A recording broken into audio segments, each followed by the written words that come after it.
Hello and welcome to a special edition of this nature, viewing nature photography with Nicole Young. So Nicole is a photographer, an author, and she's an incredible educator. What she's going to do is she's going to show us how she finds the beauty in nature. So let's bring it over to Nicole. One moment. Thanks, Vanelli. Thanks for joining us, everyone. I'm really happy to be here. Today, I'm going to talk Nicole, about just some one of moment. I'm sorry. Sure. Let me Okay, just no problem. get the right screen up for us. Sounds good.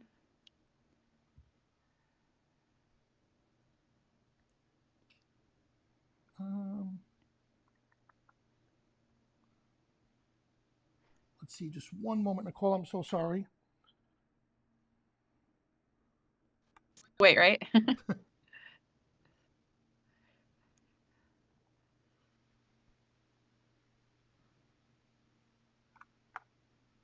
Live. If you have any questions, feel free to plug them in to the chat and try to get those answered throughout the. Yes. So I had you all set.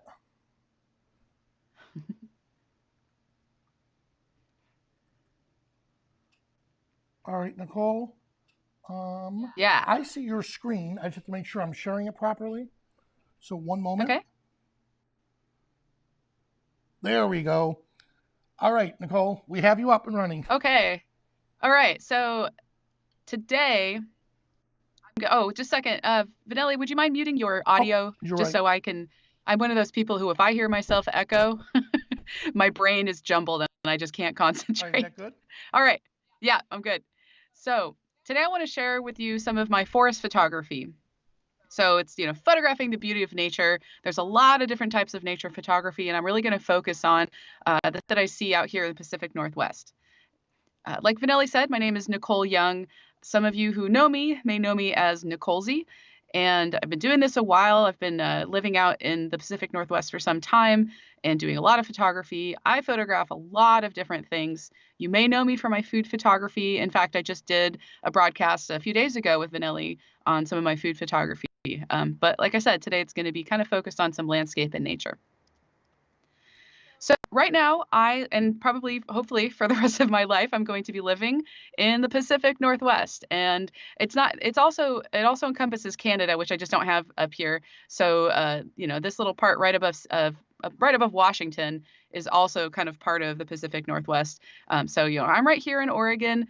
I'm originally from the Midwest, so coming out to this part of the country was a big change for me when I finally made it out here. And I've lived in Portland. I've lived in Seattle. So I've seen quite a bit of this area. Not a lot, and hopefully I'll see a lot more over the course of my life. Because there's so much to see. But when I think of the Pacific Northwest, and there's a lot out here. There's desert and there's coast. I associate kind of foresty waterfalls. That's the kind of stuff that I really, really enjoy finding and hiking through and photographing. So that's what I'm going to be sharing here today.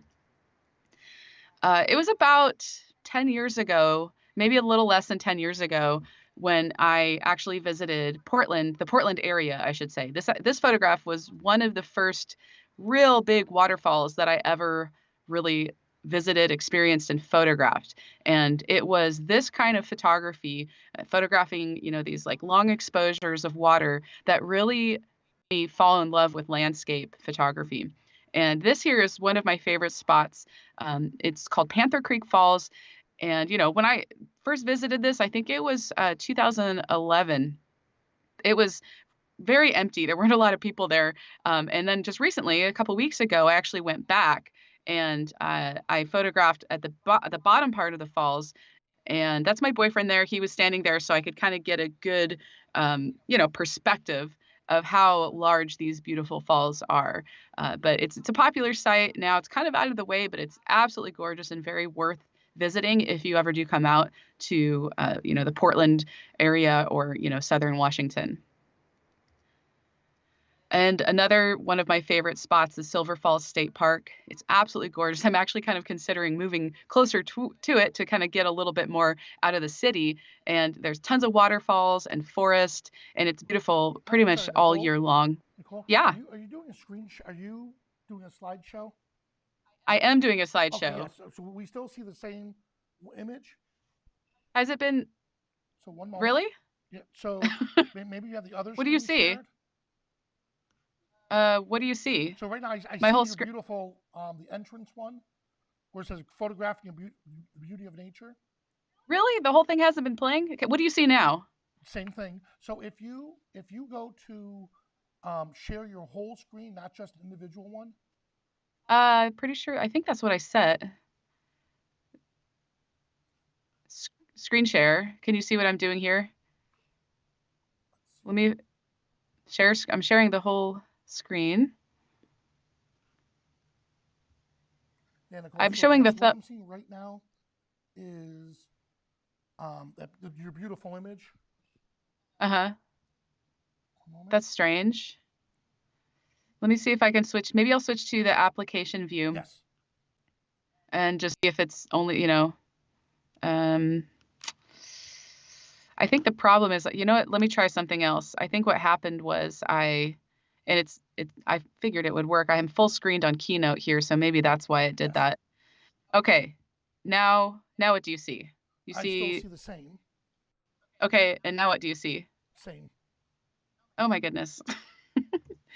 Do you see the Keynote window? No.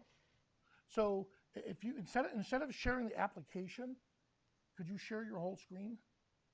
I am sharing the whole screen. Okay. Then try sharing the Let me let me application. let me switch it. Let me check. I'll check it again. Let me stop sharing. Yep, I see Okay, you. okay, now I'm sharing the screen.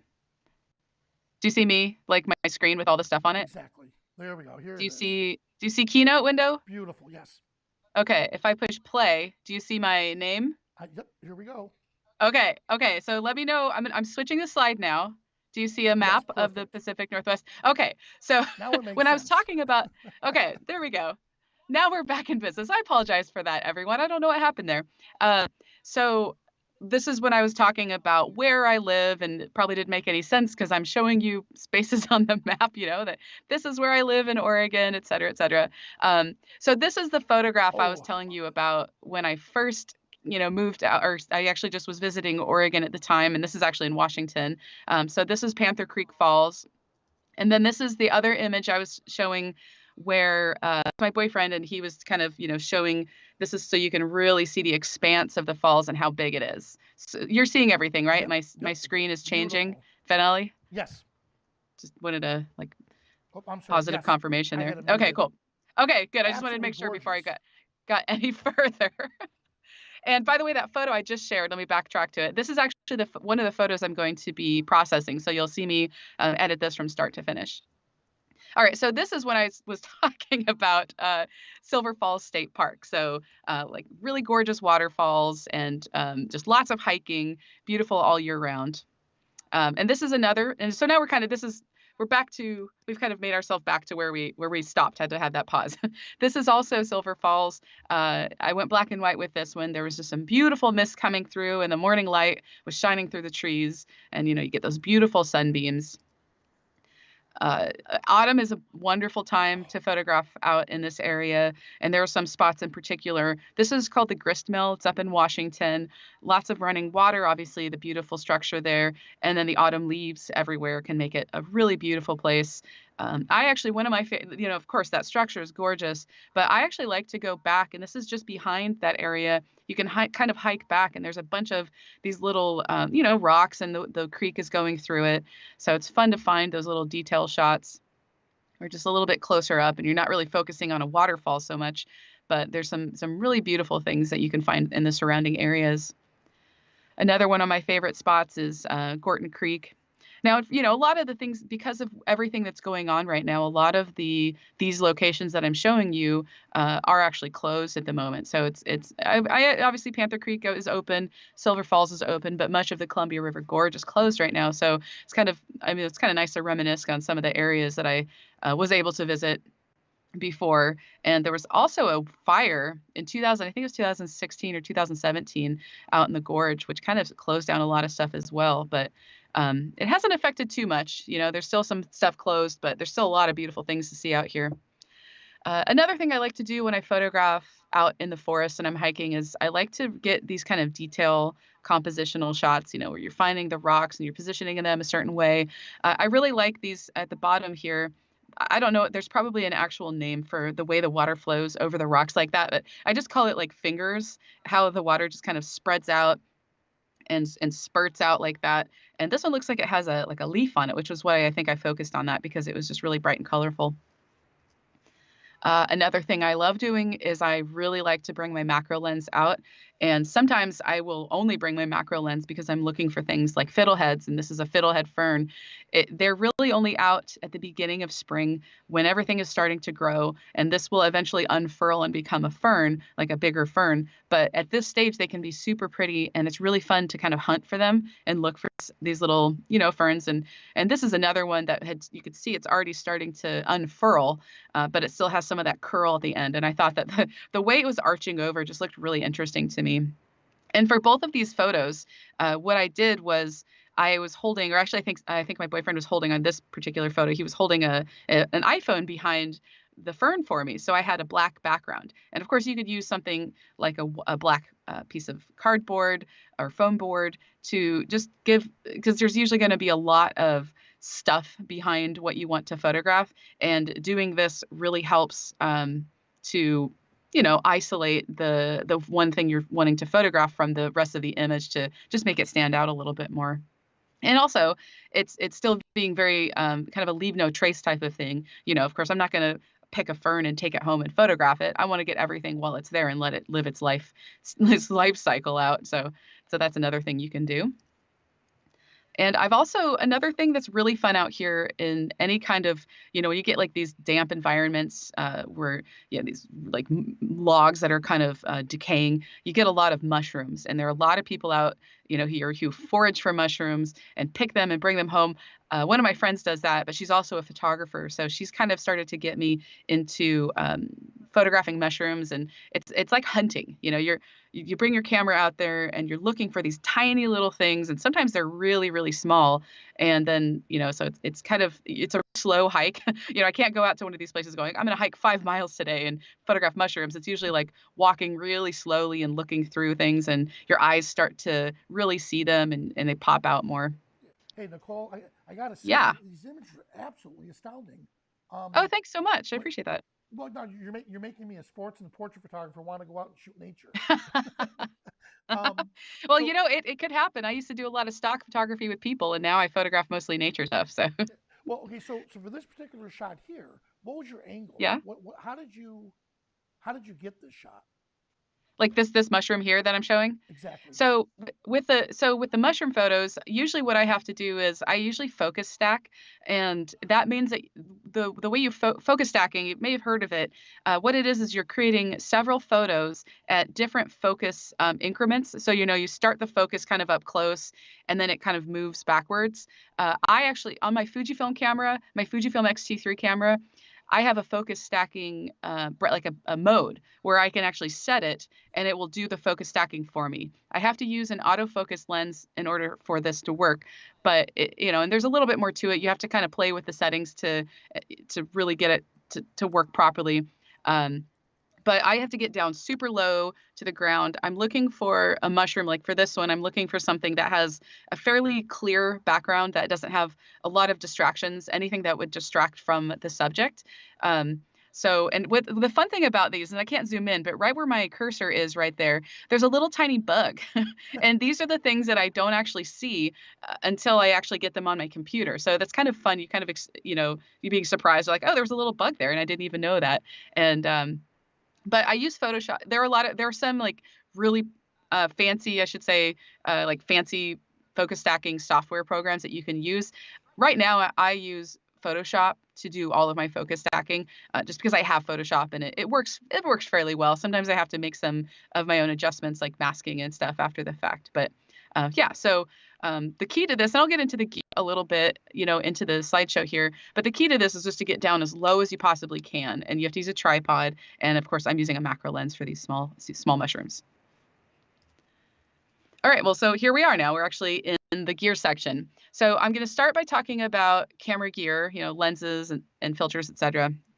Actually, I'm going to briefly talk about filters, and then I talk about them a little bit later on in the settings section.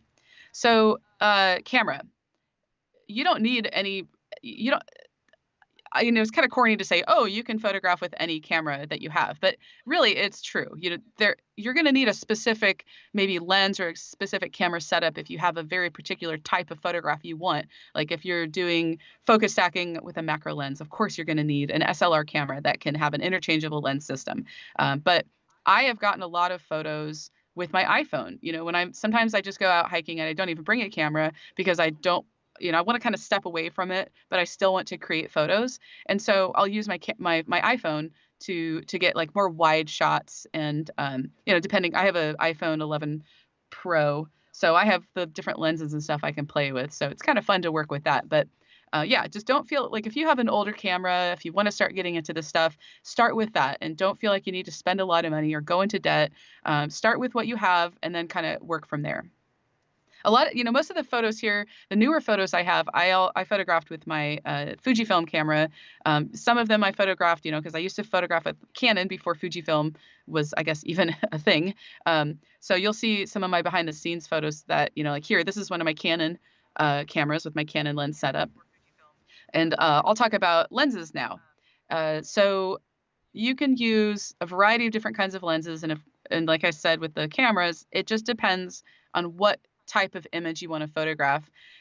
Usually when I travel or when I go on a hike, if I'm really going for photography specifically, I will bring my kit lens, which is just the 18 to 55 Fujifilm lens. It's a very simple lens. There's nothing fancy, but it works really well because I can go kind of wide with it and I can get in a little bit more narrow, so I can get some of those detail shots, especially if I'm closer to the water.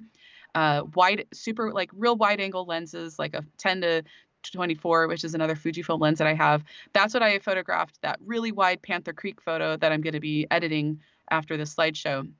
And that was obviously useful for that because I was able to really encompass all of the falls, and I was kind of close to it as well.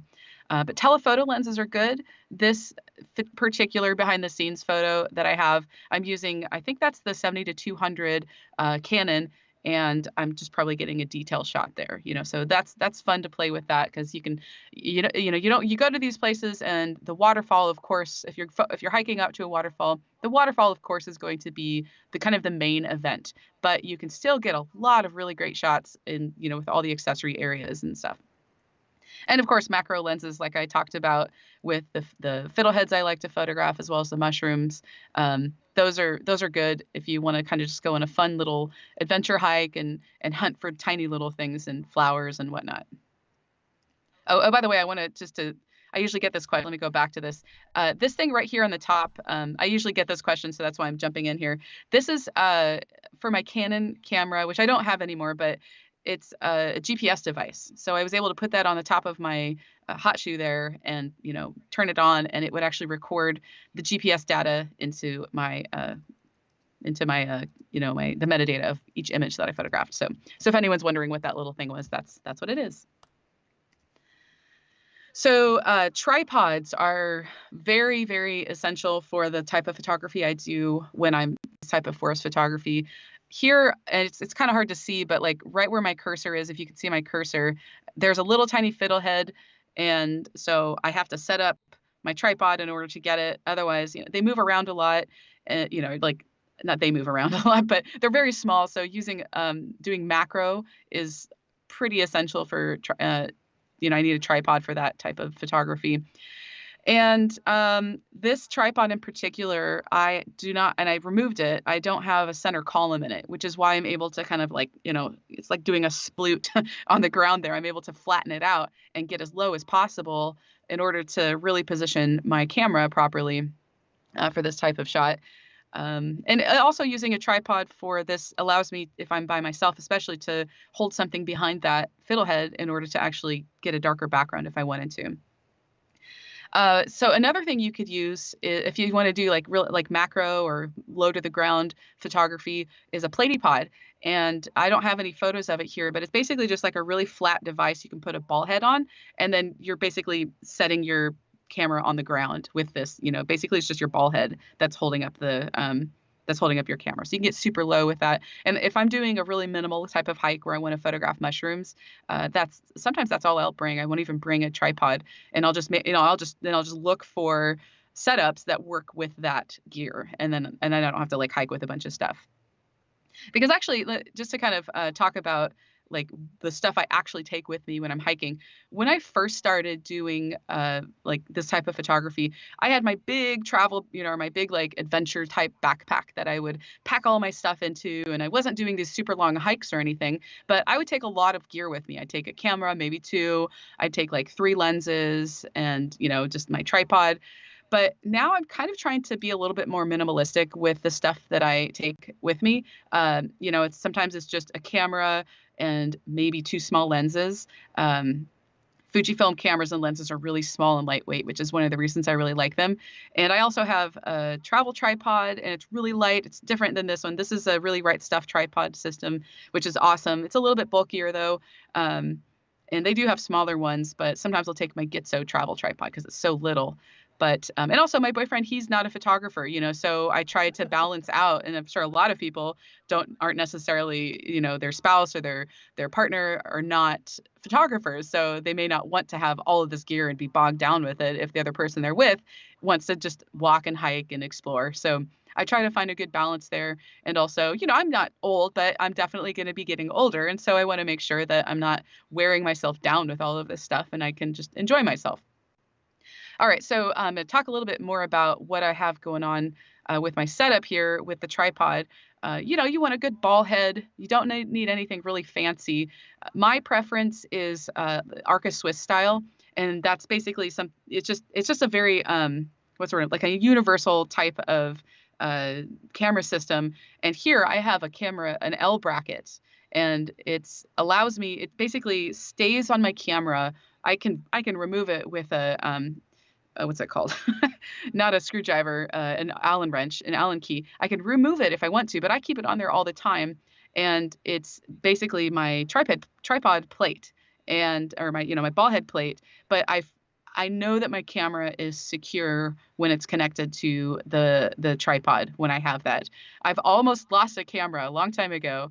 My camera, the plate just fell off, it just popped off, and I miraculously caught my camera before it fell and hit the concrete. But L brackets are fantastic, and they're very secure, and they work really well. I'm really happy with them. I've been using them for years now. That's a Really Right Stuff brand. Most of my stuff here is Really Right Stuff.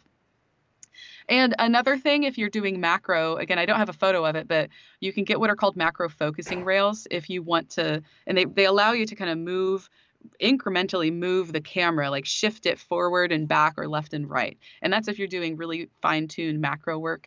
And I sometimes I'll bring mine with me. I usually use them at home more when I'm doing things like water drop photography, where I can really, like fine-tune the position of my camera and my lens. But, it's not necessary, but it's just something that if you really get into this type of stuff, like macro stuff, you may want to look into. Okay, so accessories, which I talked a little bit about, filters are definitely something you'll want to use if you want to really blur the water in your photos. And here I have, actually in this setup, I'm at Mount Rainier, and there's a little waterfall in the foreground, and I had a neutral, ND grad filter, which means it's darker on the top and it fades to basically nothing on the bottom. So that let me, balance out the exposure from of the sky and everything. A cable release is also really good, and you can only see the cable part of it here. And it just has a trigger on the other end, and it allows me to trigger the shutter and create the photo remotely, so I don't have to touch my camera while I'm doing it. So, if you have a long exposure, of course, you don't want to add any shake to it. And then a large lens cloth is something when you're really close up, and I'll jump to the next photo here because this is a good example of I was photographing waterfall, and I was pretty far from it. So I was somewhat far from it, but it was, you can see it's a huge waterfall, and there was a bunch of spray coming right at me. And with my camera set up the way it was, when I wasn't actually creating photos, and what I was probably doing here, this is a while ago that I created this, but I was probably waiting for the light to change because when you are photographing things like waterfalls and forests, you don't want a harsh sunlight. You want there to be this diffused, overcast day and or even like a slightly rainy day, as long as it's not too bad and it's not too rainy. But overcast like weather is the best for this because everything's going to have an even light over it. So I was probably just waiting for the light to change, but in the meanwhile I had to cover up my lens and my, the front of my lens. Not I wasn't worried about it getting damaged, but you get a bunch of water spots with the mist that kind of comes at your camera. So I use a really large lens cloth, and I just kind of have it on hand when I'm doing this because I just, want to make sure that I don't have to wipe it down every time, and then I could potentially get smudges on my filters and my lens for those photos. Again, it's not going to damage anything, but I want to get the good photos while I'm out there, and I don't want to ruin anything by realizing that I had a bunch of water spots on my lens. All right. Are there any questions, Vanelli? Have you seen anything come through before I kind of jump to the next section? You're doing a phenomenal job answering Excellent. everything. Cool. Awesome. Okay, so now I'll talk a little bit about the settings and the techniques, mostly with exposure and filters. So I oftentimes, for most of my photography and for this type of photography in particular, I set my camera to aperture priority. If you could of course use manual, and it's very similar to use manual versus aperture priority, but I like to set the aperture, and usually I'm going to use pretty small aperture for landscape, so f16 or f22. And they usually say don't go you don't want to open up close, stop down all the way, meaning you don't want like the smallest aperture. Smallest aperture, it does mean that sometimes things are going to be more in focus, but it doesn't necessarily give it the best quality. And that's just, that depends on the lens and the camera. But sometimes I do make it as small as possible, because the smaller your aperture, the less light that's coming through your lens, which means you have to have a longer shutter speed. And so it can help with adding that blur to the water. Of course, if you want it to be really blurry, then you're also going to add filters, which I'll get into here in a second. And also setting your ISO to a very low setting, like 100 or 200, whatever the native lowest native ISO setting on your camera is. That's what I recommend for this. Of course, it's going to give you a better quality of image. You're going to have less noise and grain, and then you'll also then be able to have a longer shutter speed because of that. Because having a lower ISO also means you need more light to actually create that exposure. So setting it to aperture priority just means that I choose the aperture. I set the aperture, and I also set the ISO, because some cameras now, because it's not film cameras anymore, some cameras will let you set like auto ISO, but I set the aperture and I just let the camera select the shutter speed. And then I'm just watching these settings. I'm changing things as I'm going. So filters. I'm so sorry. Just one moment. Yeah, David, no problem. David did ask, because you talked about neutral density filters and gradual neutral density filters. What system do you use? I know So Square. Yeah, let me see if I can. Let's see if I have any photos. I don't have any. Let me go back to one of my setups here, and this is actually the same system I have right now. I think I have a better photo at some point that shows it a little differently. So if I get to that, then I could talk about it more. But I think right now I'm using a Lee filter setup, and I haven't used it in a while. I tend to use polarizers more that just connect to my camera, and I'll talk about this in in a little bit more detail. But I have a Lee filter setup. And so it just kind of, it's kind of hard to see here, but there's these little like kind of ridges, and those are step up rings. So, the Lee filter system is going to be a certain like size, and then you have to kind of match that size to your lens, kind of like you would put like if you have a 72 millimeter thread on the end of your lens, you have to have a 72 millimeter filter. So usually the Lee, like this setup, and most of them are like this, they're going to be bigger than you need, and then you just have to get these kind of incremental step up or step down rings, depending, but mostly step up rings to kind of bring what you have to actually fit the system. And then there, you can see that this filter is just kind of sliding in to that system. And what you can't see on the front, and I think I have a photo of it later on in the slideshow, I actually have a really large, I think it's 102 millimeter circular polarizer. So then I kind of stack those two filters. So I'll stack a neutral density and then a polarizer. And so that always just sits on the front of it. So then I don't have to have, if I didn't want to, if I was using this system, I wouldn't have to use individual polarizing filters if I didn't want to. Wow, that's awesome. So, Okay, but there are a lot. thanks. Yeah, I hope that answered the question. Feel free to ask follow-ups if you want, but I do have, I think, some better another photo that kind of shows that setup. All right, so ND filters, neutral density filters, basically they just are dark filters that block light coming through the lens. They come in different like, I don't know, thicknesses or different stops of light that they the amounts of light that they block. And the what they're just kind of fun. You want to experiment with them. I used to use these all the time. I'd use, like, sometimes I think they call it like a big stopper. There's one that's like a 10 stop ND filter, and it's ridiculous. It's like black practically. You put it in front of your lens and you have to have like a 1 minute exposure. And sometimes I just use a 3 stop or a 6 stop. And nowadays, though, I usually don't use them as often. I'm just kind of minimizing what I'm carrying with me. But they can get this type, like this. I'm certain that this photograph was created with one of those filters, because it's just this soft. There's like no detail in the water. It's just like this white cotton candy blur. But what they do is, because they block light, they allow you to have a much longer shutter speed. So it's going to be several seconds or more, depending on how much light is in your scene already.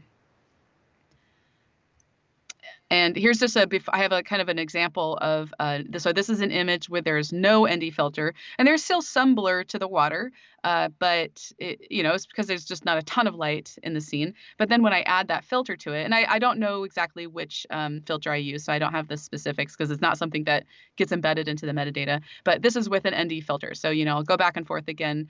So there, the water's a little bit more choppy, and then it just really smooths out when you add that ND filter. So here's that photo I was actually kind of talking about. This is that exact same image. This is just the front side of it. So I have that really large circular polarizer right in the front, and then I have a little slot here for whatever ND filter, any filter really that I wanted to add. And then you can't see the step up rings, but this looks like it was probably my 18 to 55, I think, lens. So I needed to kind of step up to the size of the thread that was required for the Lee setup. But circular polarizers are, like, these days, I actually use circular polarizers a lot more. And sometimes that's all I use. I'm not as concerned about really making that water as silky smooth. I still get that blur in the water with the circular polarizer, because it does make the scene slightly darker. But what it's made for is it helps to remove reflections. It can cut through a hazy scene, and it also, because of all that, it can also help intensify the colors. So I've started to invest in circular polarizers that fit on each of my lenses, so that way, whatever lens I bring, I always have one that works. And then I have a before and after here of without a circular polarizer, and then with a circular polarizer. So here, some of the things to notice are here, this large rock on the right. There's a little bit of shine in it, and same with the logs and some of these other areas. And now I'm going to switch to the circular polarizer image, and you can see that shine just kind of goes away. And if you look at some of the other areas, these are edited exactly the same. I didn't make any changes. I'll go back and forth again. The colors are slightly more vibrant. It's a subtle change, and depending on the scene, the greens are usually going to pop a little bit more. So yeah, so that circular polarizer can do a lot for the scene in general, and it also can help to blur the water as well. It's probably one of my favorite accessories, but one of my favorite filters, the circular polarizer, for sure. Okay, so that actually is the end of my slideshow. Awesome. Are there any questions? Is there any questions about the stuff before I jump into actually processing? Yeah, let's get right into processing. Okay, sounds good. All right, so this photo here is what I'm going to show you. I'm going to exit out of this. Let me know, Vanelli, if you still can see my screen. I just want to make sure that, can you see my Luminar screen? Let's see. Yeah, so right now what I see is your boyfriend with the, yes, I do. Is it the Luminar? Yes. Luminar scene, right? Okay, so we're in Luminar, and this is the raw photo. I have all of the the settings up here at the top. I photographed this with my Fujifilm X-T3 and the 10-24 lens. So I had a nice wide lens. Let's see, this is a 0.2 second exposure, so it was enough to add some blur to the water. And ironically, I was just talking about circular polarizers, and we got out here and I was looking through my bag, and I didn't bring a lot of gear. I just brought enough just to, mostly get this shot because I knew where we were going. And I forgot my circular polarizer. I had it sitting out right next to all my camera gear, and I forgot to put it on my lens. So I was like, there's a part of me that was just like, grr, I wish I had my circular polarizer because I've actually never photographed this part of the waterfall before.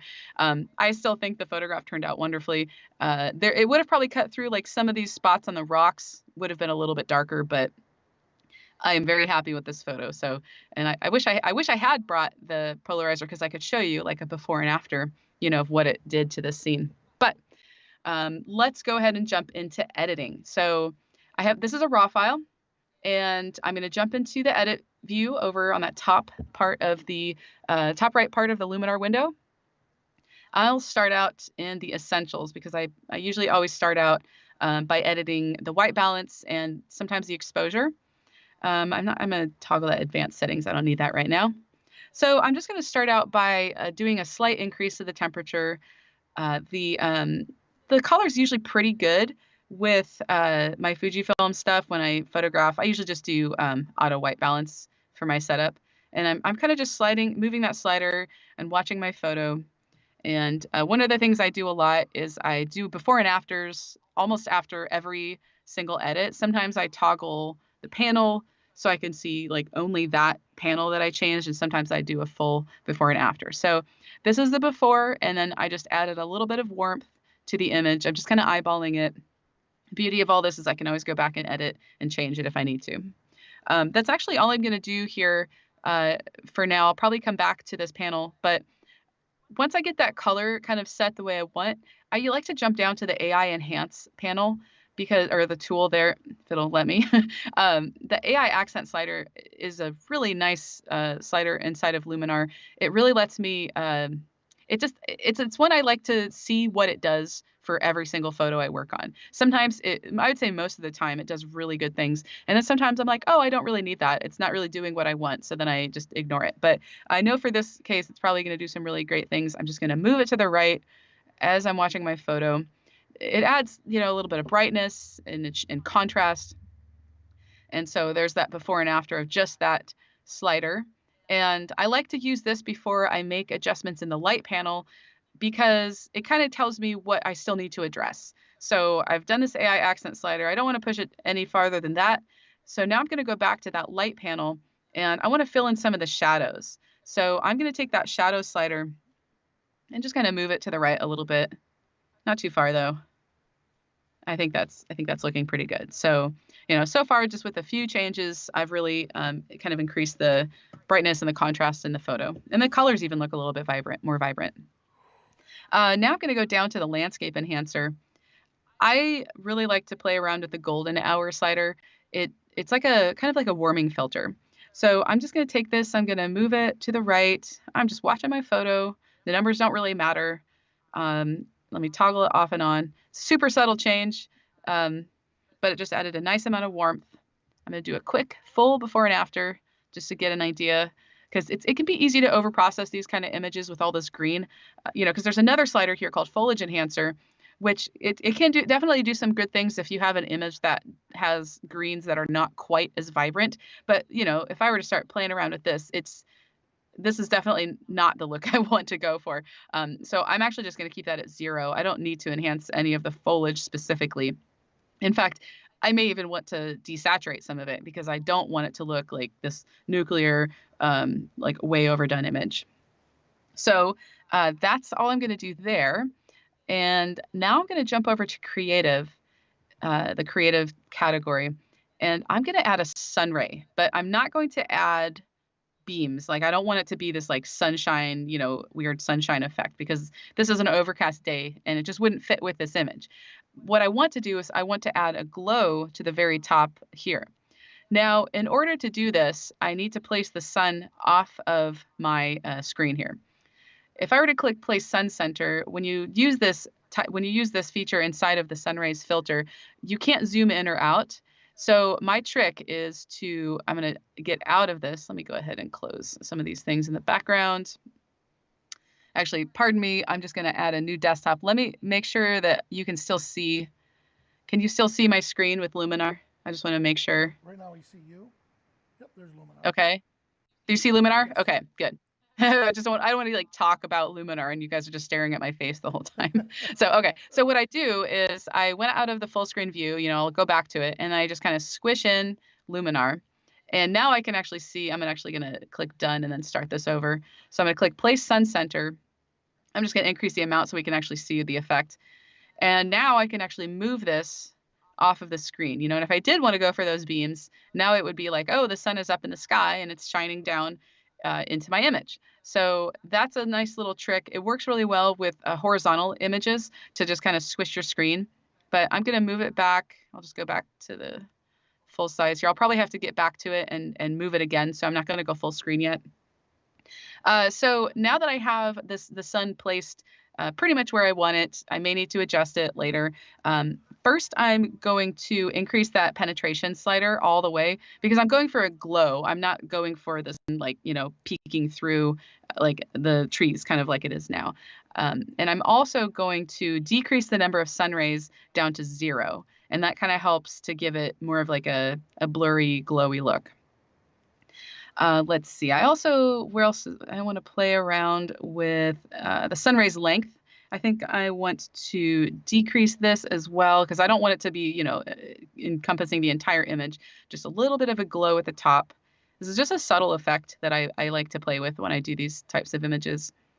I don't really want people to look at it and go, oh, you added sun rays to it. I just want it to be this little subtle thing up in the top. So that's a good setting there. I have it at about 22. And another thing I like to do is there's this overall look slider. And when it's all the way to the left, it can make your image look kind of dark. But if you push it over to the right, it kind of doesn't affect your image. And I don't really want it to make any change to what I've already done to my photo. And let me toggle it off and on so you can see that it's really only, now it's only just adding that sun glow at the top. Down here, kind of in the advanced settings, if you don't see it, usually this is the default way you see these panels. Click advanced settings, then you get some more of those sliders. I don't need to do anything to the actual sun itself because the sun ball is not actually visible in my photo. I'm just going to go down to the sun rays warmth. I'm going to add a tiny bit of warmth.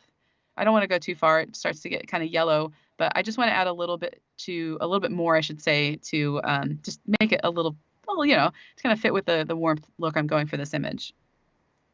And I think that's actually pretty good. I'm going to decrease the amount slider. And I think I do want to play around with my position one more time. So I'm going to squish my screen in again, and I'll click Place Sun Center. And now I can kind of move it. I'm trying to get it to where I don't really see those beams as much. I don't think I'll be able to get rid of them altogether, but oh, that's actually pretty good there. So I have it at a good spot. I think I'm going to increase. Trick a lot. Yeah, it's a fun trick, isn't it? Yeah, it's just like really subtle. It's a nice little thing to add to your photos if you want to add just a little extra, But by the way, So, Gordon asked, where are the falls located? in Washington, in southern Washington, if you Google Panther Creek Falls in Washington State, you should be able to find it. It should be on the map. So it's like if I were to go out there, I would take 84 towards Hood River. I'd go north on Bridge of the Gods, and then I'd keep driving up through Carson, and then it would eventually, eventually find it. So, but it's mappable. It's pretty easy to find. Thank you. It's kind of out of the way, it's not like going, if you've ever been to the Columbia River Gorge, you can drive down 84 and there are, you can see waterfalls from the highway. So this one's a little bit more out of the way. Absolutely beautiful. It's not really even that much of a hike too. So I wouldn't say it's like accessible, but because the hike down to this is a pretty steep hike to get down, but it's not dangerous or scary. I'm pretty cautious when I go hiking. I like as opposed to my boyfriend who like he's the crazy one and he'll do whatever, within means, he's pretty safe, but he's more capable than I am for like hiking around things. And I'm the one who's like, well, I don't want to slip and fall and break something, so preserve all of those bones in my old age. All right, so so I finished adding that sun ray. Actually, before I think I'm going to reduce the amount a little bit, just a little bit, just to add a nice touch, a little glow. I like that. Let me toggle that off and on and see the difference there of just that sun glow. And I'm going to do a full before and after as well while I'm at it. Things are looking pretty good. Okay, another filter. If you watch me do any editing, I almost always use mystical for my images. So it's basically just going into mystical, taking that amount slider, and I usually push it somewhere between 20 and 30, and I'll have it set to about 20, and it just adds a nice little glow, a little bit of contrast, a little bit of saturation. And I think I'm also going to, if I increase that shadow slider, I'm just going to kind of move it back and forth. I like to see what the extremes are with sliders because sometimes I'm not, sometimes I don't know exactly what it's going to do to my photo. And, all photos are a little bit different. And I think increasing that is going to help bring out some of the detail in those dark areas. I like that effect. It's just a nice little touch. Okay, let's see. Next, I'm going to jump over to the professional category. I'm going to go up to the very top the very top tool, the advanced contrast tool. Now, one thing, whenever I photograph waterfalls, I'm always concerned with the water. I don't want it to be overexposed. If I press the J key, you can see there's a tiny little bit, as soon as it pops back in here, tiny little bit of water that is basically pure white, and that red coloring is indicative of the fact that it's clipped, where there's no detail there. It's just white. And just in general, I don't want the water to be way super bright. So I'm going to press J again to hide that clipping preview. But what I'm going to do is I'm going to increase the highlights contrast. And what this does, you'd think it adds contrast, but really it kind of like if you just move these sliders. So let me actually I'm going to push all of these sliders to the right. And it actually kind of flattens the photo a little bit. Now, this is not the look I'm going for. I just wanted to show an example, just to demonstrate kind of what these sliders do. So if you were to just move the contrast sliders themselves, it kind of just flattens everything, and then you would fine tune with the balance. But I'm going to reset that tool. I'm only going to play with the highlights contrast because I want to, as I do this, it's kind of a subtle effect. I hope you guys can see it. Let me toggle it off and on. So it's off right now, and watch the water. I'm going to turn it on in just a second here. So put your eyes on one of the waterfall areas. I'm turning it on, and it just immediately brings back some of that detail in that water without making it flat or funny looking. So sometimes if you photograph waterfalls, and I don't have examples here, but sometimes I have to photograph different if it's a little bit too bright of a day, even if it's overcast, I sometimes have to make two different exposures. I have to expose for the water, and then I have to expose for the surrounding area. And then I will sometimes do some masking, to make sure that the water isn't super overexposed. I didn't have to do that for this photo. The light worked out, and I was able to bring some of those shadows back in the surrounding areas. But you do want to watch, the water. I pressed J again to check that clipping, and that clipping went down quite a bit in that little spot. Well, it doesn't look like it when I zoomed in closer, but it is a little bit better. I'm not really concerned if there are a few spots that are super bright white, but I definitely wouldn't want an entire part, a large section of the water to just be overexposed. It wouldn't look good. And if you wanted to print, it wouldn't look good in print. Okay, so that's all I'm going to do here in the professional side, but this is one of those tools that doesn't get used very often, and I kind of wanted to showcase a good use for it especially with nature photography. All right, so I'm going to go back to the essentials section here, and I'm pretty much done with this photo, but I always like to add a vignette to finish my images. So I'm going to go down to the vignette tool. And I'm going to start out by, and if you've ever seen me edit photos, I do them almost exactly the same way. I start out by reducing the amount pretty far, way beyond what I would want my vignette to actually look like. And then this allows me to actually preview the vignette area a lot better. So I do that, and then I usually just will increase the feather. I keep my vignettes pretty simple. And now I'm going to move that amount back to a more reasonable number. I don't want you to be able to really see the vignette. I just want it to, darken the edges just enough. Let me toggle this off and on. And it's pretty subtle.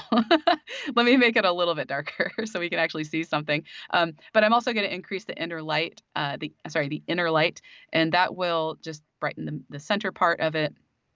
So I'll toggle that off and on again. And when I did that with the inner light, I noticed that the water got a little bit more bright. So I'm going to press J to toggle my my clipping preview, and now I have some more of those areas that popped up again. So I could do a couple different things to kind of fix this. I'm going to go into light at the very top here, and I'm going to start out by reducing the highlight slider, and that should reduce the really bright areas. And I think that's all I need to do there. So as I move that slider to the left, those red areas went away, which told me that now I no longer have those overexposed areas. And by the way, those little blue spots that you see, that's probably from the vignette, and that means that those areas are just like pure black. But I'm not too worried about those. A few of those in my image are not a big deal. So well, that's awesome. So that's that photo. Do I have time for another one? I don't want to go over, but I have another photo I could share. We have about 5 minutes. Oh, okay. Well, you know what? Let's do a super quick edit. I'm going to sneak over. I'm going to press G, and I'm going to do a super quick edit. This will probably be kind of fast. All right. So this is a fiddlehead, and what I'm going to start out doing here is I'm going to crop it. I'm going to click that crop icon at the top, and I want to crop this one to kind of a 4x5. No, not a 4x5, a 5x4. There we go. And because I have an iPhone behind it that was used, and you can see it at the bottom there. That's the bottom of the iPhone. So position that in a good spot. I'll click done. Let's see. I'm going to start out with white balance. Again, like I said, we have 5 minutes, so I'm going to try and get through this one pretty quickly. I'm going to increase my white balance to make it a little bit brighter. A little bit warmer. Jumping down to landscape enhancer. And these are all recorded to this video. So if you want to watch this and kind of pause and see what I'm doing a little bit slower. I'm just adding some warmth with the golden hour. And I'm also going to increase that foliage enhancer as well. And that just makes it a little bit more green. I may not get to finish all of this. So I'm actually going to jump over. I'm just going to show you some of the tools.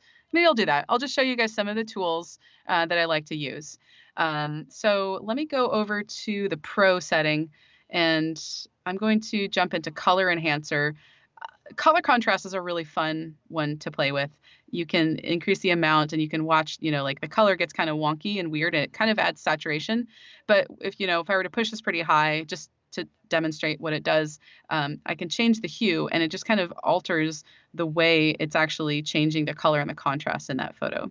So here I'm going to increase the hue about halfway, and I'm going to set that amount slider about in the 30s or 40s. Toggle that off and on. And just that one slider, or just that one panel did a ton of good things for this image. And it's kind of like adding saturation in a way, but you have a little bit more control over it. And let's see. Last thing I'll do here. This photo actually looks pretty good where it's at. Yeah. I know, I'll just do one more thing. I'll do one more thing to it. And I think there's only a few other things I was going to do. I was going to try to make the background a little darker, but that's not really that big of a deal. I'll add some details enhancer. I'll show you how I sharpen. So I jump into the details enhancer, and this photo, I was really wide open with this, meaning there's only a very small section that's in focus. And the part that I really want to highlight is this curly fern part. And it's mostly in focus. I think it's not perfect focus, but it's not bad. And so I zoomed into it. Always zoom in when I add sharpening. I'm going to increase the small details, not too high, about 26 there is what I have it set to. But whenever you use the sharpening slider, any type of the details or the sharpen slider, it's going to add sharpening to most of your image. And if I toggle this off and on, it's basically just adding like kind of a grainy effect to the areas that are out of focus. So I always will mask if I have an image like this where I want only a small section in focus. So inside of that panel still, I'm going to go down to Edit Mask, and I'm going to click Brush. And I want to make sure that I have paint set. And I'm also going to click the little eyeball. And what that does is, as I'm painting, the red areas are going to be the parts that are actually being, those are the areas that the tools actually being visible or shown in, if that made sense. That was not the best English, but I think you guys understand. So I'm just going to start brushing, and that red area means that that is the area that's being sharpened. And so I'll click Done. And now if I toggle this off and on, the only thing that's being sharpened is that little curly fern. And let me do a full before and after. So there's the before and there's the after. And I guess I'll stop there. It looks like I missed my crop at the bottom, but it's not too bad. I'd refine that later. That's awesome, Nicole. That's it. Yeah. Well, great. You want to stop sharing your screen for a moment? Oh, yeah. So let me jump over to Skype. Stop sharing. There you go. Well, hey, Okay. thank you so much for sharing your talents and your knowledge on this. Sure. Just one quick question Gabe had again was, do you have a certain exposure length when you take 2 exposures to limit the movement of the leaves and the trees? Oh, geez. This is the answer, but it's going to be one of those it depends answers, because sometimes it doesn't bother me. Sometimes you cannot avoid getting those blurs in the trees. And you might need something so fast if there's wind, or if the spray from the water sometimes can actually make some more movement in those areas, in the foliage and the trees and whatever. So you don't want to have.